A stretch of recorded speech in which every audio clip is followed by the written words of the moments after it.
ঝাড়গ্রামে এসে আমাদের হোমস্টের পাশে যে গ্রামটা, আমরা সেখানে কিন্তু পায়ে হেঁটে ঘুরতে এসেছি। আর দেখো কত সুন্দর লাগছে এই পিছনে। আমি শুধু ভাবছিলাম ঢোকার আগে আমাকে বাড়ি থেকে তাড়িয়ে দেবে না তো, এত সুন্দর লাগছে। মনে হচ্ছে যে এই ঘরগুলোতে স্টে করি আমরা, হোমস্টে ছেড়ে। এই ঘরগুলো খুব সুন্দর, পুরো মাটির উঠান, এই ঘরগুলো কত ইঞ্চি মোটা হয় তুই জানিস? কত?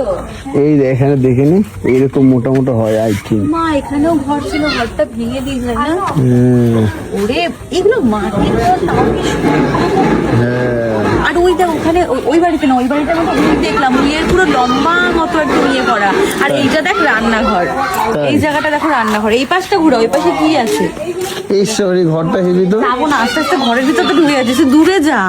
দেখি এই ঘরটা আমার এত ভালো লেগেছে। আর প্রত্যেক এখানে সব বাড়ি ঘরগুলোতে না, মাটির বাড়িগুলোতে সুন্দর করে আলপনা দেওয়া।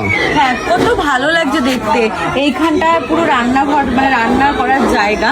এই জায়গাটা দেখো কত সুন্দর কালার করা, মানে এরা কি ভালো লাগে দেখতে, কিভাবে করে, খুব ভালো লাগছে দেখতে। তো চলো আমরা এবার যাই, মানে এই পুরো গ্রামটা ঘুরতেই বেরিয়েছি পায়ে হেঁটে। এত ভালো লাগছে, মনে হচ্ছে যে আমরা এখানেই থেকে যাই। তোমাদের কেমন লাগছে অবশ্যই জানিও। অনেকের কাছে এটা কমন হতে পারে, বাট আমার ভীষণ ভালো লাগে এই মাটির ঘর, মাটির উঠান। মানে আমার খুব ইচ্ছা যে আমি এইরকম কোন একটা জায়গায় একদিন স্টে করবো। আর ওই দিকেও কিন্তু আছে অলরেডি, ওইদিকে রান্না বান্না হচ্ছে। আর যাবো না, এবার আমাকে সত্যি দাঁড়িয়ে